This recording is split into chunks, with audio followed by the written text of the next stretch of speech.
This is Dreamforce 2025 recap. What you need to know about the future of Salesforce. We'll use the whole hour. I want to make sure that we have enough time for folks to get their questions answered, for us to go through what we have. We have an agenda plan for you here today. And again, this is going to be an open discussion, so we can all, if you have questions, we can answer those questions for you. We can just have an open, frank discussion about where we're at with what we saw last week at Dreamforce and our interpretation of where we see the platform going. So buckle up and let's go for this ride. Is everybody ready? Yep, Right. ready. Good. All right. Okay, so meet the team on the call here. Oh, hey, we got Jermaine. Hey, Jermaine looking good.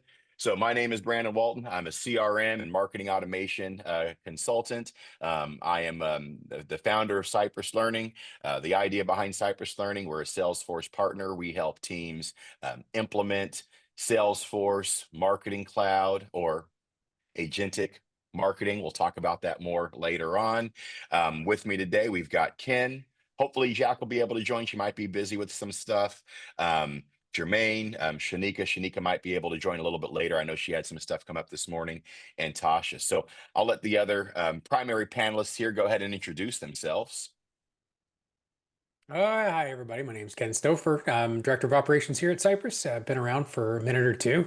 Currently doing a lot with, just general business consulting and process consulting for a lot of our clients and just helping them get their business processes mapped to Sales Cloud, Service Cloud, Marketing Cloud, etc. So, yeah, should be a lot of fun to see what you guys all experienced last week when you were on the ground there in San Francisco. I'm looking forward to it.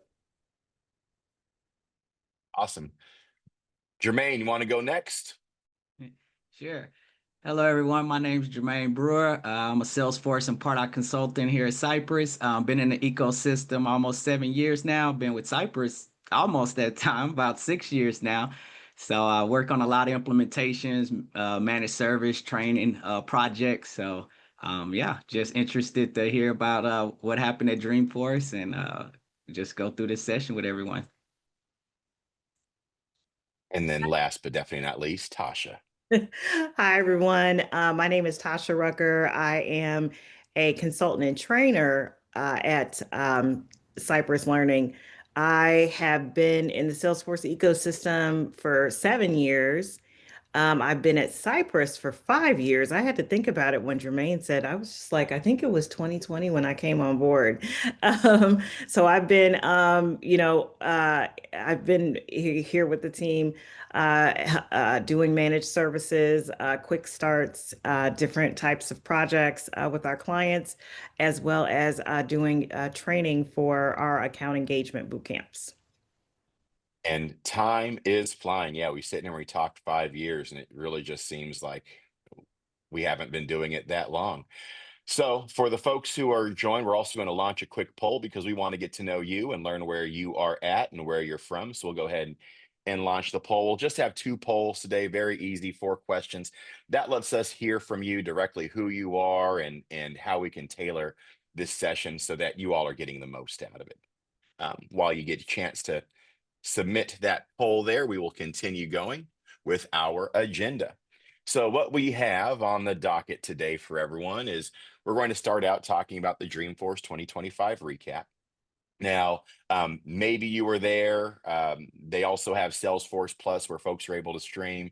Tasha was telling me earlier about the watch parties she had there. I know while I was down in San Francisco, I was having conversations with you, Jermaine, and Ken. So we've all been engaged and following along. So we'll talk about what our takeaways from Dreamforce were. Folks who've been working in the ecosystem for some time, what we think that means for you all as customers, partners, consultants, wherever you are in the ecosystem, what we took away from it. Then we'll talk about one of the big announcements that we're seeing, trends that we're seeing in the Salesforce ecosystem, and that is this movement from everything being cloud, right? Cloud being at the center of it all, to agents being at the center of all, and what we think that impact is. And then finally, what's going to be really important is let's talk about the skills and training for the future. That's a big thing that we do here at Cypress. We're all about teaching you all how to fish, making sure that you feel confident and comfortable with the platform to be able to do these things on your own with limited help from folks like us. So we'll spend some time talking a little bit about what the skill sets to future-proof yourselves and your career in the ecosystem might look like. And then finally, we'll share some resources, places where you can go to learn more about Agentforce, to watch Dreamforce, to learn more about how Cypress can help you and your company as you navigate these changes in the ecosystem. So let's go ahead and move ahead with our Dreamforce recap. So I was there. I attended multiple of the keynotes as a sales cloud consultant or an agentic marketing consultant, and a marketing cloud consultant or an agentic marketing consultant. Across all of the keynotes, the common theme of Dreamforce was agentic, agentic, agentic. And where I wanted to kind of pause and take a break is, what does that mean exactly when we talk about an agentic enterprise? What does that mean? Well, AI has been around for a while now. The idea of using Chat GPT to help you find an answer, or now these days you go to Google, for example, and your results start out with some Gemini AI result. So when Salesforce talks about being agentic and what an agent is, what does that mean? The way that Salesforce defines it is Salesforce's AI product is called Agentforce. Agentforce goes beyond just having a prompt where you can ask a question and it gives you an answer. When they first rolled it out, and even for us, when we were first rolling it out for customers, one of those initial use cases were, okay, we're going to train Agentforce on some basic CRM data. Now, as a user inside of Salesforce, you have this Agentforce panel on the side that you can talk to, and you can ask it questions of, show me my open opportunities and things like that. So the idea was like a prompt engine inside of Salesforce. But when we talk about an agentic enterprise, what we're talking about doing is giving our AI the capability to actually do things inside of our org. So a great example of this, I had to submit a Salesforce ticket yesterday on behalf of a client. Well, that Salesforce help experience has changed a lot. Now it's all help through Agentforce. I wasn't able to just go in and create a case. I had to use the agent to create a case. But that's the idea of agentic, right? I can have a prompt, I can talk to this agent, and more than that prompt, just returning a reply, we are giving that engine the ability to actually take actions. Maybe it's process a refund, maybe it's create a new opportunity, maybe it's add a new contact or account. So the idea when Salesforce is talking about this agentic future, it's giving AI the ability to actually do stuff for us. Curious, Ken, I know you came off mute there. Ken, Tasha, Jermaine, and anybody else on the who's joined. Um, any other thoughts or anything that you would add to that, or any other takeaways you had from the idea of this agentic enterprise that Salesforce wants us all to be building towards? Well, yeah, I mean, I have an immediate thought, and I don't want to start this off, on a negative note or anything like that. So don't take it that way. But I think that the question is the $1 million question, honestly, what are we supposed to do with this? What does it mean to employ agents? What does it mean to be agentic and all of that? And honestly, as much as I hear the cheerleading about being that, I don't know that anybody's done an extraordinarily good job of telling us what does that mean, and how do we even get started, and I know that you and I had talked about this a little bit last week, Brendan, when you were there, that so many people are having their leadership come to them and tell them, just use AI, get AI in this. Let's make sure that we're investing in AI, right? Because they don't want to, even perceptively be behind the curve with it. But what does that really mean? And I think that a lot of people are really struggling to answer that initial question. And so yeah, it's going to be. I'm really curious to hear what you guys all have to say about it, and I'm really curious to see what you've all seen so far, just for use cases that really make sense, right? Because I think it has to start there. If you don't have any idea first what you're solving for, then how can you possibly engineer an agent to tackle that problem? We don't even know what the problem is yet. So, number one, what are we going to solve for? And then is it going to be an agent that's going to be the best thing to solve for that, right? So I think it's going to be a lot more than just even letting people know that, oh, well, this is what an agent is. Well, first, let's see what kind of problems we need to solve as a business. I think that's where it has to start. What kind of problems are we going to solve as a business? And then, are we building agents or are we just building a flow? And I think you're going to get there too with the discussion, the agent versus flow discussion. And I think that's a really great discussion to have too, because, just because you can produce something with natural language, just like we talk about integrations, just because you can integrate it with Salesforce doesn't mean you should. Just because you can build out something or develop something agentic doesn't mean you should. So I think it's still the same questions that we've been answering kind of in perpetuity on this platform is, what are we solving for? What things we need to do as a business? And then what are the best tools to employ to get there? And I think that what a lot of people need to hear is that agents in general, it doesn't matter if it's an LLM or if it's an agent like this, it's tool, not the end result. Yeah. And so I'm really curious to hear what you guys have learned more through the last week at Dreamforce, but just what you're hearing about agents in general, and then this just kind of that conversation about it being a tool, and how are you guys seeing it start to roll out in that way as well? Yeah, and I agree what Kent said. What's the use case? Making sure the customer understand what do they need, what are they getting, right? Because a lot of times I get in these conversations or workshops with customers, and it's like, I want all the AI stuff. Can you turn on this AI? Can you turn on Agentforce? Well, what do you For want? what? Yeah, for what? There's different stuff. What do you want the agent to do? What do you need help with? So, making sure the customer understands the proper use case, what they need it for, and then going in and implementing, because they just think of Agentforce and they think it's just one thing, and it's not. It's different Yeah. agents you can build. Yeah. You need it for your website. Do you need it for the back end for an admin type purpose? Do you need it for your end users? So depending on the use case is going to determine what kind of agent you build and how you use Agentforce. Yeah, absolutely. And you nailed a point there, Jermaine. So when we talk about agents, I think that's a great thing to talk about. So when we mean an agentic enterprise, what we have learned, and I know Tasha, you've been in a lot of these product development conversations as well as I have, is where AI does perform the best is when you don't have one agent that's designed to do all of these things, that's trained on all of these things.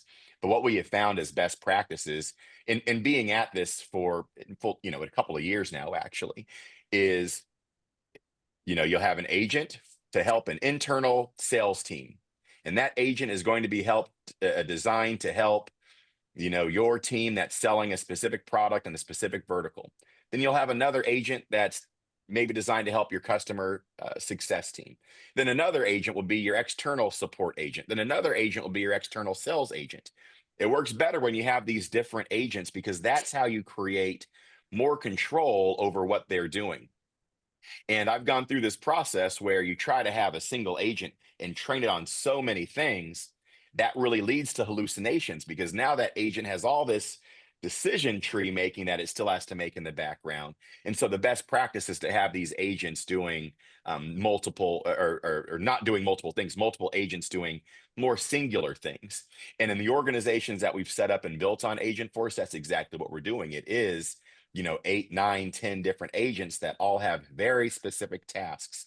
Some of the default ones that if all of this is new to you that are worth exploring is you have, for example, a Salesforce SDR agent, which is designed specifically to take leads and do follow-up emails with them. You've got your Salesforce service agents, which are designed to be on your help websites, for example. And so if you could just get started with those two simple agents, that's an example of where to start. And then Tasha, I see your hand up. I'll get to you shortly. One of the things I'll also add about Dreamforce is what I've learned over the years of going there is it's designed to make you feel a little uncomfortable. We have to remember that the purpose of Dreamforce is to be pushing this technical envelope, pushing us as customers, as consultants, as practitioners, as end users to understand this vision of the future and where Salesforce is going. And of course, when you're at the conference or when you're watching Salesforce Plus afterwards, you're going to see all of this innovation, and our company's nowhere near there. I think that's okay. I think the biggest advantage of seeing what Dreamforce is having visibility. Oh, this is what a technical leader in the space is working on. And I go back to something that Mark Benioff used to say all the time, and that is meet your customer where they're at. So if you're a consultant like we are, or we're a trainer like we are, we're not going to go down the path of advanced agentic workflows if our customer is just rolling out Salesforce, if they're a brand new business, because there's a whole bunch of prerequisites that lead to that. So while you're watching and digesting all of this Dreamforce stuff, if you're feeling overwhelmed, that's okay. You're supposed to feel that way because this is the first year I was actually able to attend the end comedy thing. They had David Spade there. And this joke like, oh, you guys are nerds. You know all this stuff about AI. I'm just figuring out, Chat GPT. And everyone was laughing. And, but that's the real world, right? We are in this world where we are involved in this technology every single day. Just the fact that we're exposed to this and thinking about this and going through these challenges puts us ahead of so many folks who aren't even thinking about this stuff. So I think it's okay to feel challenged, to feel overwhelmed, be able to take this back and have an understanding. Ken, just like you said, and Jermaine, you echoed, as consultants, or if you're on a team and you're involved in these conversations, being able to take a real look at where your company is at, being able to take a real look at what the business challenges that your company is facing are, and then with an understanding of what an agent would be able to do, or an understanding of what a flow or some automation would be able to do, you get to be that linchpin, that decision maker that's guiding your company to the future. And I think that's the opportunity for us as the humans in the room who are attending this workshop on a busy Friday to talk about this stuff. Sorry, Tasha, I know you had your hand up. Hopefully you still have your thought. I do, and actually, you touched on some of what I was going to mention. I think it's important for us as administrators, consultants, whatever, excuse me, whatever role that you play in terms of building on the platform to understand, what's out there in terms of features, so that you're not caught off guard.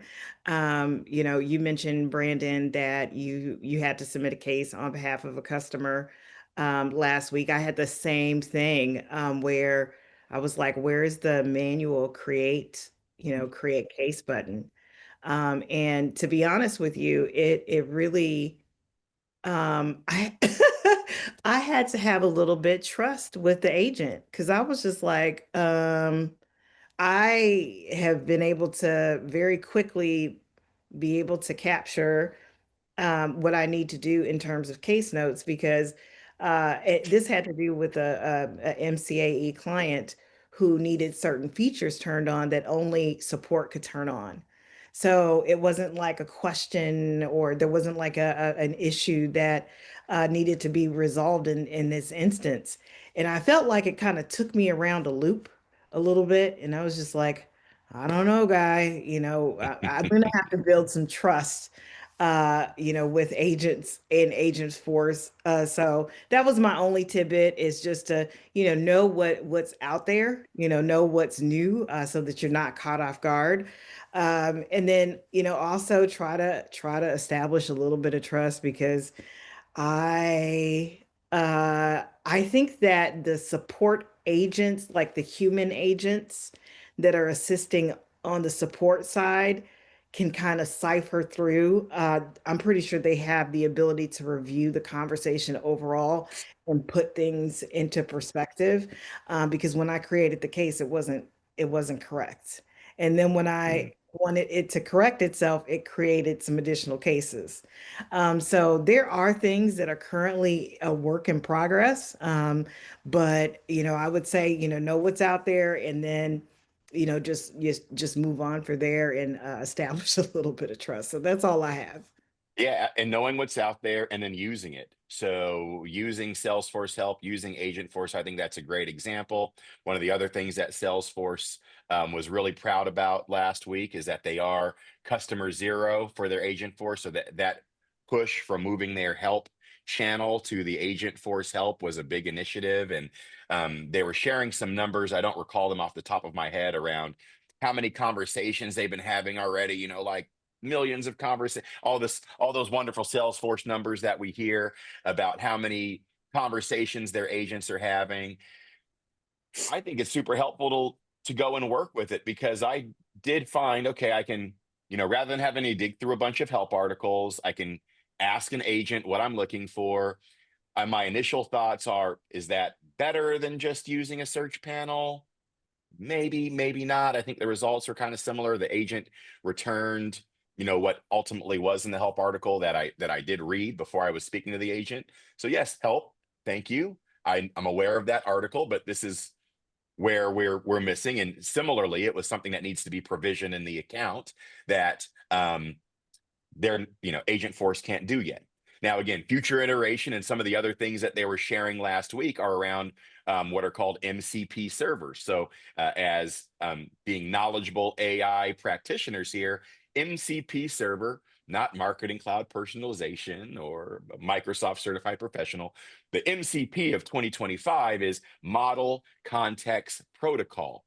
And what that is that allows developers to create tools that allow AI to do agentic actions.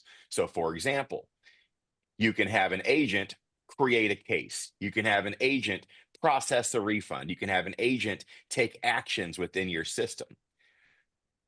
It's good to see how Salesforce is deploying this, and also good to see, Pasha, like your experience there, where it ran into troubles.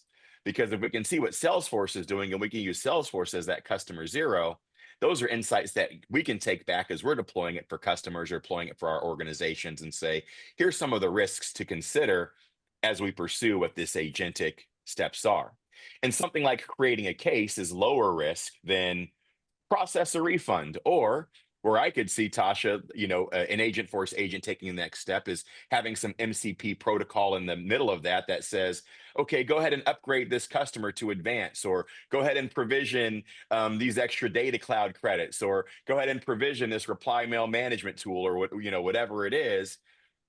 Salesforce hasn't even turned that on yet. Well, yet, maybe that's something that they're working on and testing. I'm assuming they are. But again, in this agentic enterprise, I think that's really exciting that we can see how Salesforce is rolling this out in real time by engaging with their help. Awesome. So the future is agentic. I think in summary, what that means for us in the room here is know what that means, understand the best practice of agents. Where we're seeing the industry go is that means multiple agents handling specific tasks. Understand what, the protocols and the tools that are in place to allow agents to do that. And that's really what Salesforce is building for, right? Salesforce is building on top of this technology that's being created by all these other AI platforms, quickly integrating it and adapting it into the Salesforce platform. So if you stay current on what AI is and you stay current on what these terms are, you can be relevant in those conversations within your organization. And then again, Salesforce is going to keep pushing these things, pushing these agentic concepts. But at the end of the day, we have to meet our customers where they are. You have to work with your business where they're at. And so by talking about what are the business use cases and is there an agentic solution and is an AI solution the best solution for that, that's the place to start. All right, our next topic, from cloud to Agentforce. So this was a really big announcement, and I admit last week when I was in the thick of it all, this had my head spinning. And what they announced is everything that was a cloud is now Agentforce. So for years, we've had Sales Cloud, or what we would also call Core Cloud. They're renaming that Agentforce Sales.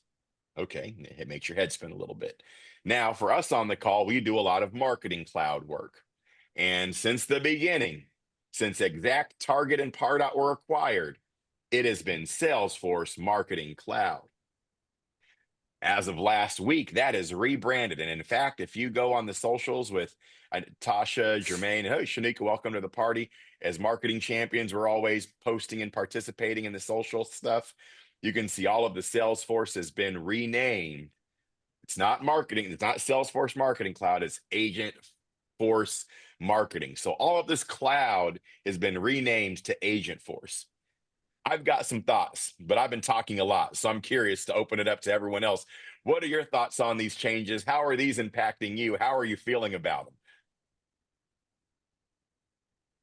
I don't know Confused. if it's impacted me yet, but yeah, I like Jermaine. The name changes, man, the endless name changes, it seems like, Oh especially my over the last gosh. 4 or 5 years, have just been yikes. And listen, if we move in a direction where this gets any easier, yay, that would be a breath of fresh air, wouldn't it? Because I'm still confused from the last round of name changes and just getting used to saying Marketing Cloud Account Engagement instead of Pardot. Perfectly good name, and and things like that. So I don't know. I have always wondered about the joy that seems to come from corporations with over a name change, and I guess this is no different. Something that maybe is just over my pay grade. But man, we knew from last year's Dreamforce that they were talking a lot more about and using the word Salesforce One and the Salesforce One platform. And what I'm curious about, since I didn't go this year, did you guys still hear that specific term, the Salesforce One platform, this year at all, or has it already just changed to the Agent Force stuff? I think For those of Agent you that were Force. there. I Yeah, I think only heard Agent Agent Force. Force. Yeah. Yeah, yeah. Yeah, hey Shanika. Yeah, and I would agree. I think that the idea is what last year was Salesforce One, which is the idea of this is the umbrella of everything. Hmm. That is the rebrand. That is what is Agent Force. Going around talking from booth to booth, they're still saying, "Oh yeah, no, it's still going to be MCAE. It's still going to be like all the products within these are the same, but the big umbrella." And yes, it seems like every conference you go to, they're renaming the thing. Data Cloud is now Data 360. So we had the Customer 360, Data 360. It keeps your head spinning. Shanique, I want to give you the floor there because I see you Yes. coming on and off mute, Yep. and we've just been talking. Yes. I think you were with me at a couple of booths and we were in Agent Force City, and even the Salesforce reps were getting stumbled and talking about how the name change came and they had to go back through and change all their presentations, and that it was quite the undertaking. So maybe it's an internal joke as well, but it's just a lot with all the name changes. And I think we're all doing our best to keep up, but it's very confusing. Yeah. The takeaway that I had from speaking with different product folks last week is, the agent force change is really top level. It's marketing speak, right? It's ways for them to sell this agentic AI vision. But when you're still talking to your sales team, so I see the comments here about, we just and we hear this all the time. We just bought into we just moved over from Salesforce from another platform, and we've been here for 18 months, and the name changes every quarter. Yes, it has our head spinning too. My takeaway from talking to folks is that the product SKUs are still staying the same. So if you've bought Marketing Cloud Account Engagement and I've been calling it Pardot for a decade. Now I just got used to calling it Marketing Cloud Account Engagement. That's not going to be Agent Force Account Engagement. I did not get, you know, I did not get that message. The message are all the SKUs are going to stay the same.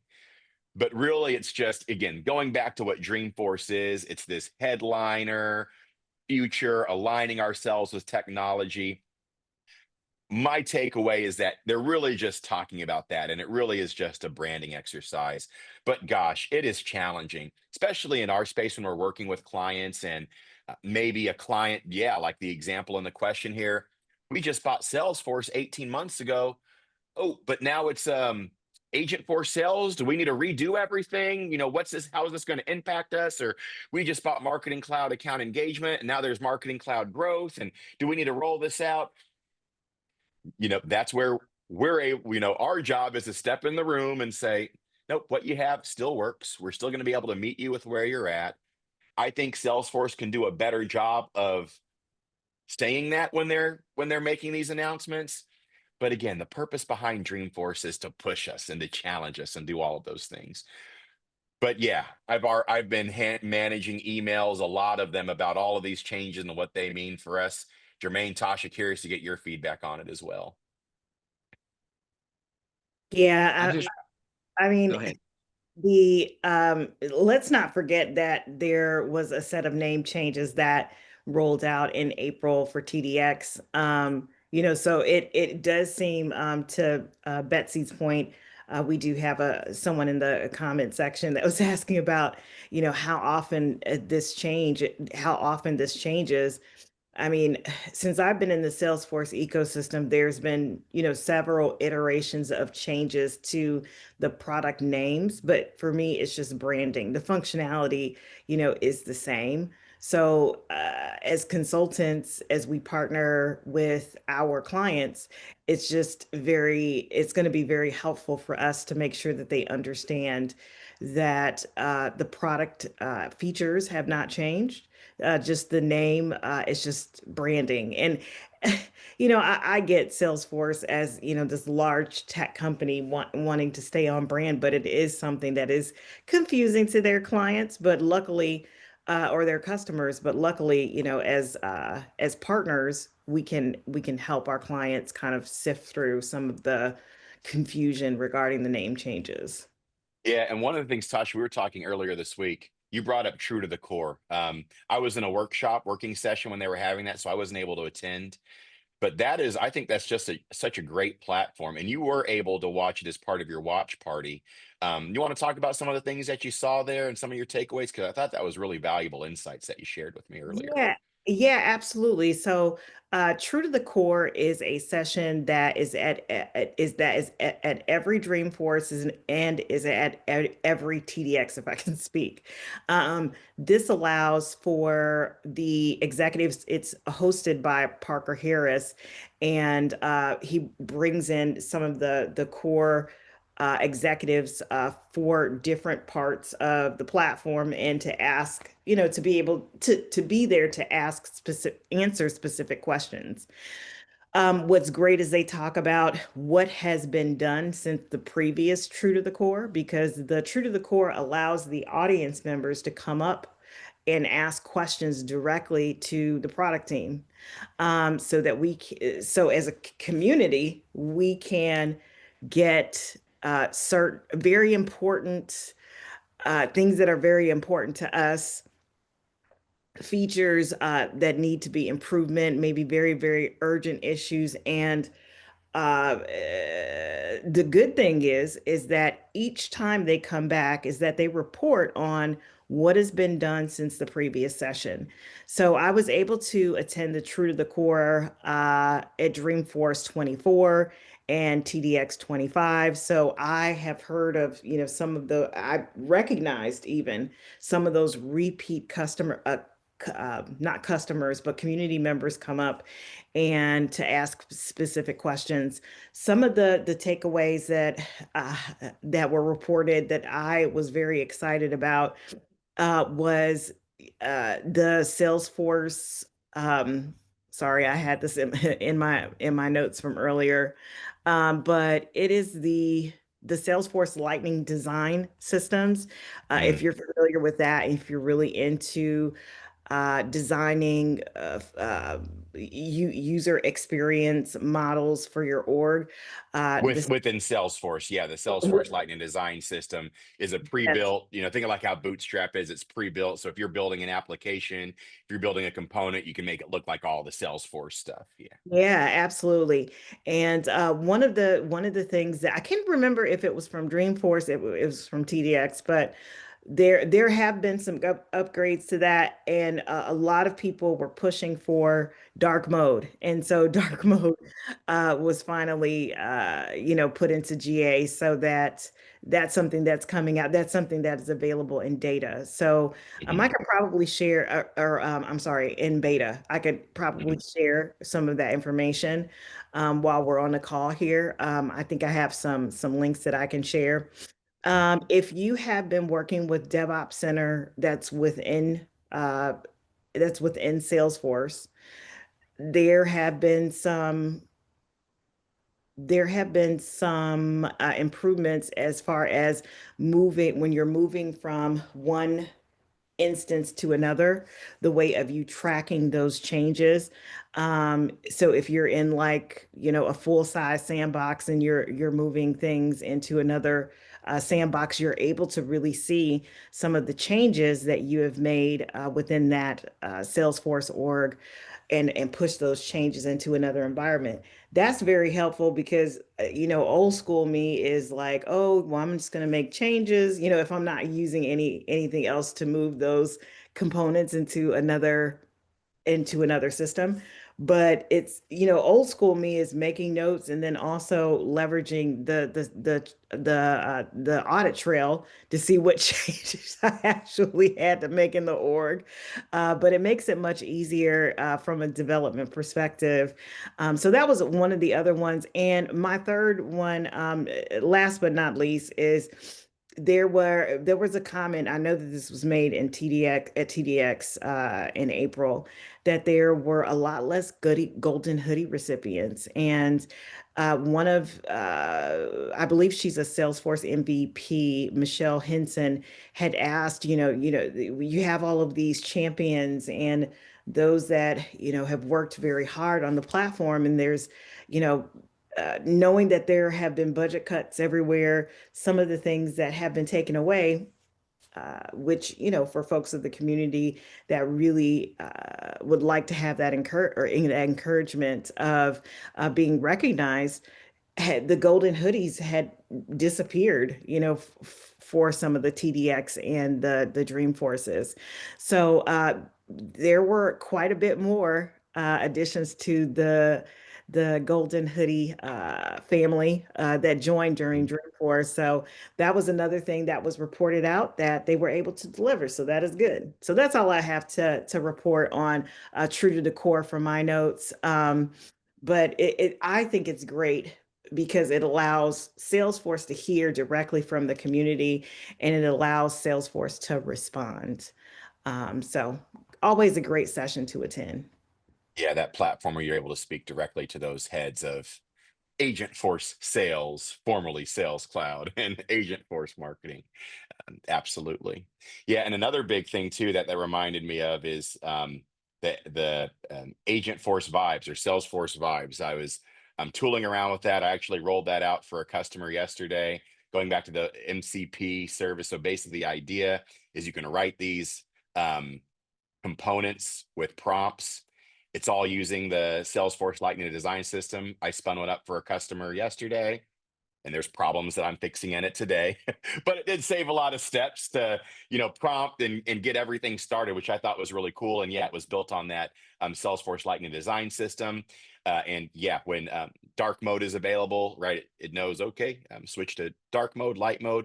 Often that's going to be a toggle, and then you can add additional features where it's, reading the computer time and automatically making those adjustments. But again, a lot of great innovation that's coming down the pipeline. And I think the big thing for us as customers and users is to know that these are there so that when we're having these conversations with our business teams, we can be that educated voice in the room. And it doesn't mean that you have to roll out Salesforce or Agentforce vibes, or you have to roll out all of these new features, but it's just being aware that they're there and having a general understanding of the direction of the platform. So what does that mean for the skills of the trailblazer? What does the trailblazer of the future look like? Tasha, you're an instructor. Shanika, I know you do a lot of consulting as well. I'm curious on getting your thoughts on the skills that we think that we're going to need to know. What does the trailblazer of the future look like?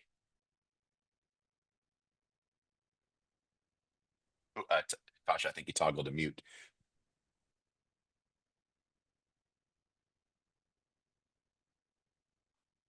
I did. Sorry about that, everybody. I would say that, in terms of certifications, just from low hanging fruit, I know that Salesforce rolled out or mentioned last year that if you took the Salesforce Agentforce certification, that it is free. I believe that that expires at the end of this year.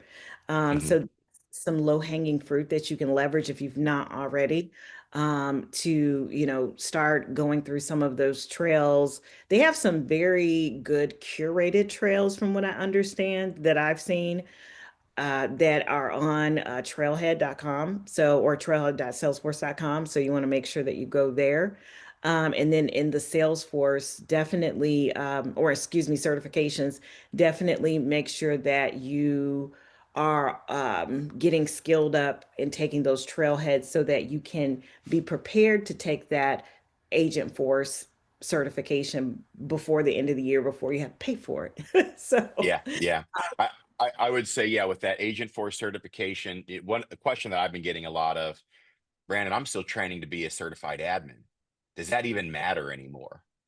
And I think I think being a certified platform admin still is that foundational cert that's going to get you in the room. Is it going to get you a job the same way it would 5 or 6 or 7 years ago? That is still going to be a challenge. But having that and the agent force specialist, I've also seen opportunities for folks who have that and marketing cloud. So that plus what you specialize in is huge.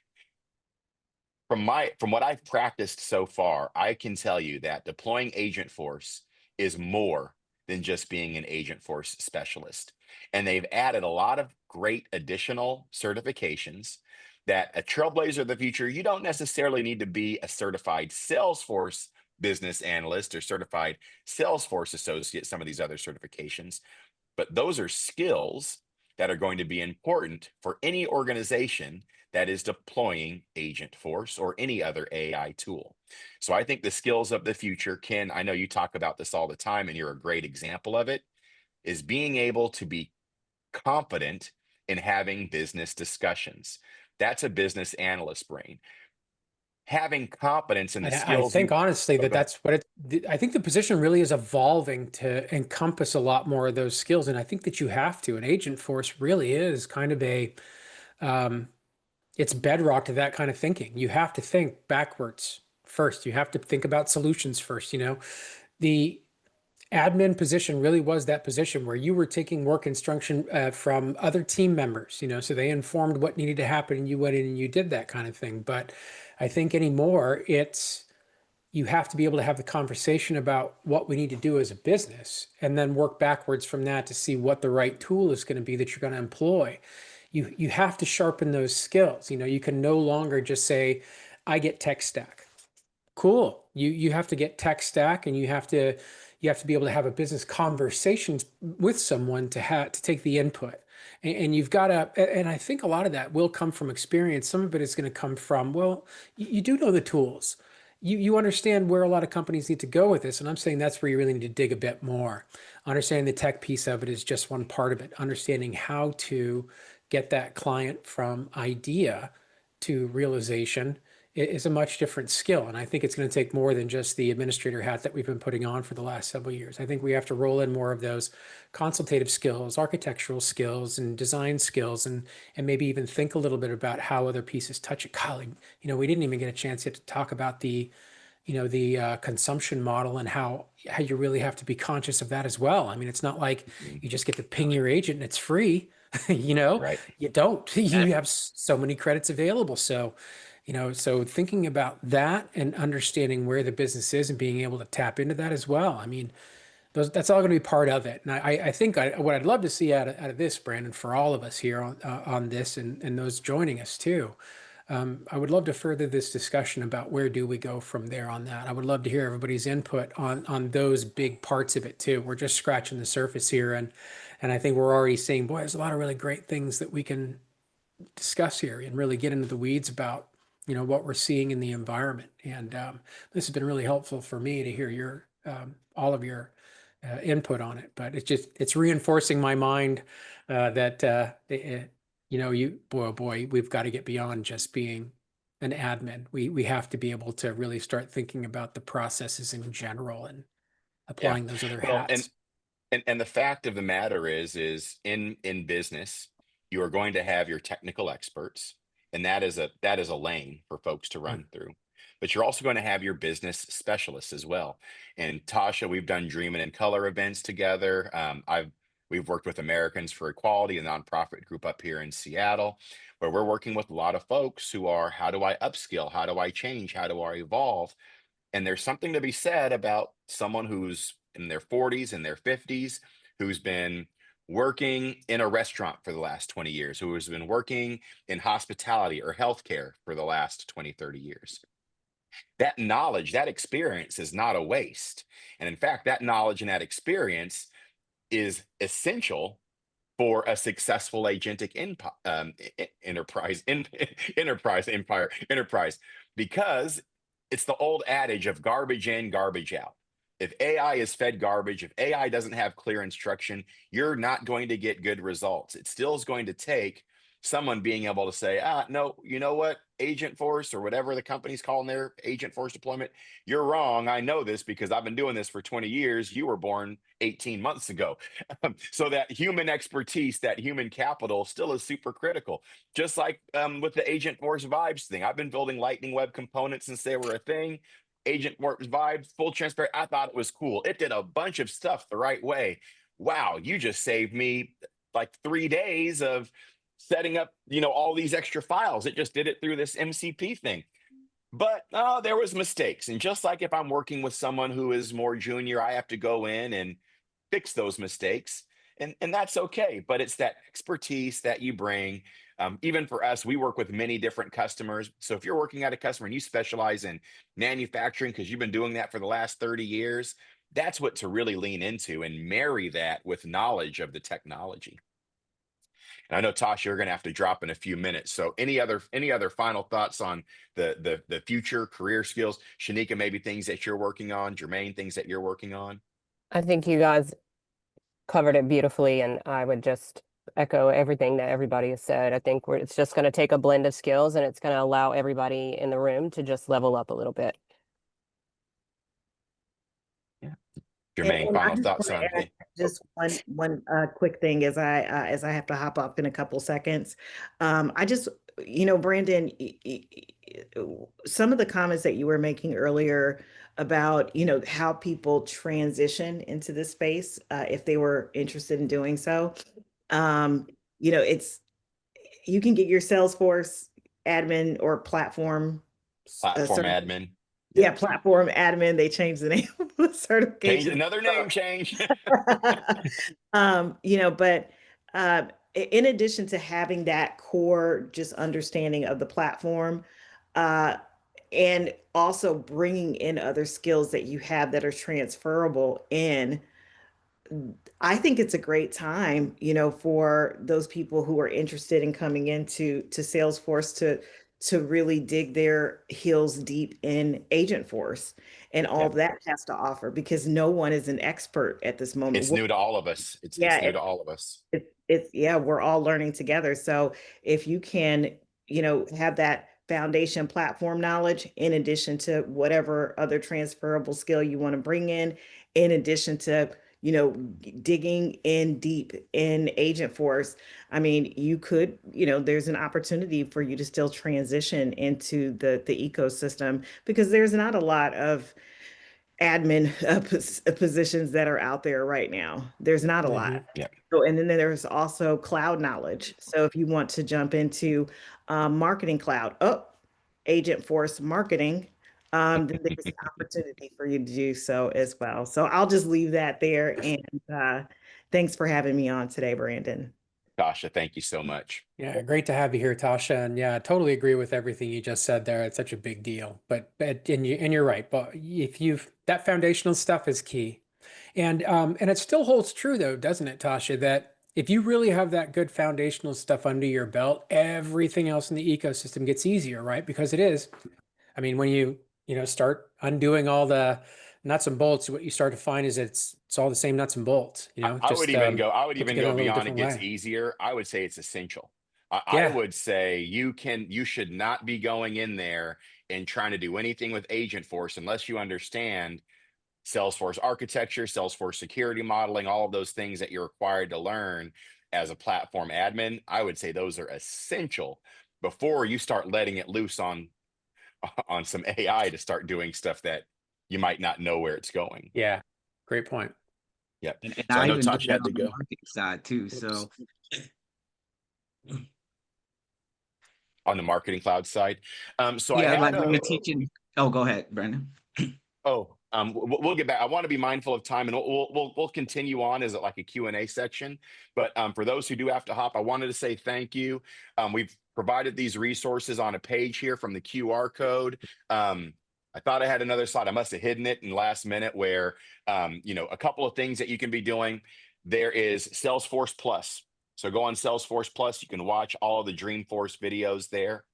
There is Trailhead. So go to Trailhead, become an Agent Blazer. The Agent Blazer program, like Tasha was saying, they have a great procured path where you can start out as a learner, become an innovator, and become a champion, innovator, and legend. So it's this path that you can go down to learn about all of these agentic features. And then finally, we've been working with Salesforce quite a bit. So of course, this would not be a Cypress Learning webinar if we didn't plug ourselves a little bit. We do have Agentforce implementations, Agentforce readiness. You can go to our site right now and schedule a free 45 minutes with our team to talk to your team about where to start, where to begin, where to navigate through this stuff.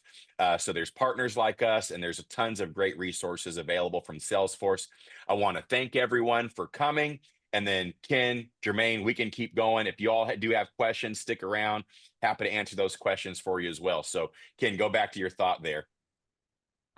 Oh, no, that was really it. I just think it's so important for if you really want to if you want to work in this space, and work with, a lot of different clients. I think that moving beyond just thinking about being an admin, really is going to be paramount to having a successful future in this. I just think you're going to need to do more, and I think it's been going that way a while anyway, right? I mean, like as we start to see the tools themselves get a little bit easier to use, the setup menu is easier to navigate, getting things going is easier, building flows is easier. I mean, and we talk about this every time we do the Salesforce Admin Boot Camp, when we go through and do that flow building exercise and seeing the changes to the exercise every single time we do it, which means that every other month that trail is changing, which means every other month there's something changing in the flow builder that warrants it being changed in Trailhead.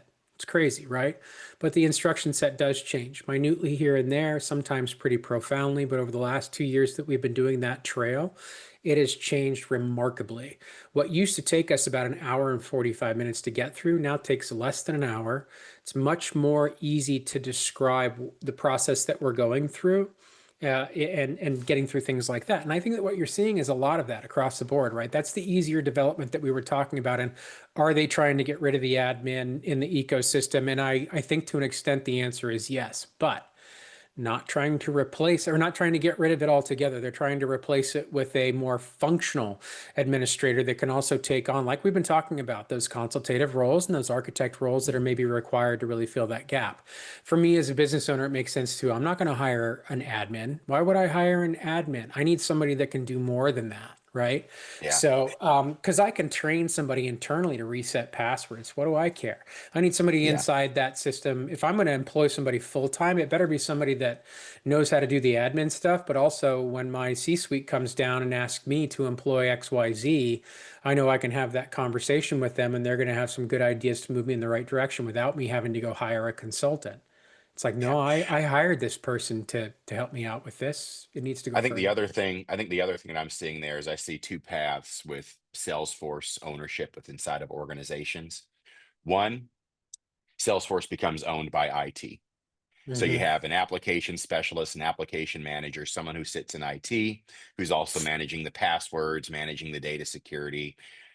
That's, I think, the play for Data Cloud, renamed Mhm. last week to Data 360, because the idea is someone in IT is owning it. Someone in IT typically doesn't want all of that stuff in the CRM.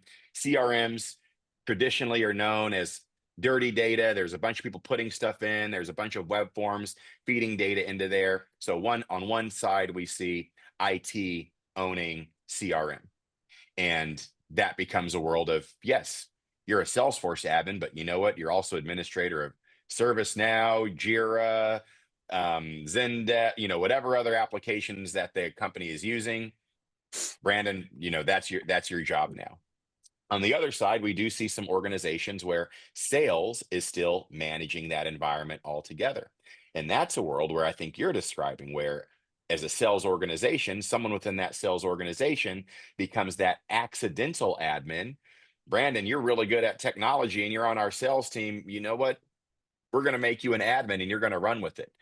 That becomes a little bit of a different environment, right? Because in that case, CRM is a little bit separate from the rest of the IT stack. It becomes a little bit of that redhead stepchild, if you will. That IT over here is saying, nope, you're not going to feed any of that stuff over here. Again, another reason why I think Data Cloud or Data 360 is so big, because we're saying, look, we don't need to replicate that. We don't need to pull it in. We can stream it in here. It doesn't need to live here, but we're going to use it to be able to automate, train agents on, build segments, et cetera, et cetera, et cetera. But in both cases, the person who is that Salesforce admin role is inevitably taking on more, whether that's now in addition to your sales and marketing or revenue ops activities, now you're administrating this platform, or in addition to your IT function and your IT responsibilities, now you have to manage this additional platform. There's opportunity in there for someone to be certified, to be able to prove that they know the platform, to create a job for themselves. But yeah, it's not just Oh gosh, well, being Brandon, to hired that as an point, admin only. well, I mean, and as soon as you start saying stuff like Data Cloud, that just reinforces my point from earlier. Boy, oh boy, if you get it, and I know I say boy, oh boy a lot, but those are profound moments for me when I'm thinking about uh, how easy it's going to be to overspend, and having somebody, I think we're leaving the realm, particularly for medium-sized businesses and larger, that are moving a lot of data and are connecting external systems to, like you said, meet our clients' data where it lives, so Data Cloud serves that really well, and so will Agentforce. And if we don't have really good eyes on what's going on behind the scenes, we're going to hit with a bunch of overages. And again, I think that that's where we're going to be, where it's going to take more than somebody with just an administrator's eye. There's a lot more to this big picture, and there's a lot that needs to go on there to get that set up so that you don't accidentally overrun. There are, like right now in the background, you can set up out of the box some limitations, but to really manage those limitations well, you're talking about building out some functionality in the system, some customization of the system to really do it well. And I think it's going to be, I think that's kind of one of the new internal areas for development that we're going to see taking hold a lot, is ensuring that our internal processes are bulletproof, so that we don't get an accidental bill this month for, an extra $1,000 or $1,200 even. And, big companies might say, oh, well, that's just, cost of doing business this month for, if we're dealing with millions and millions and millions of contacts.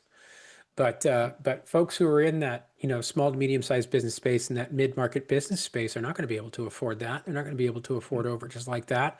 And they're going to be looking for people to come in and secure those Keep it under layers. control. Yeah, keep it under control. Cool. So I know that we're over. Thanks everyone for joining. We'll open it up for questions here for the next couple of minutes. For those who are still around, I think there's still a couple of you left getting the messages, thanking for the conversation.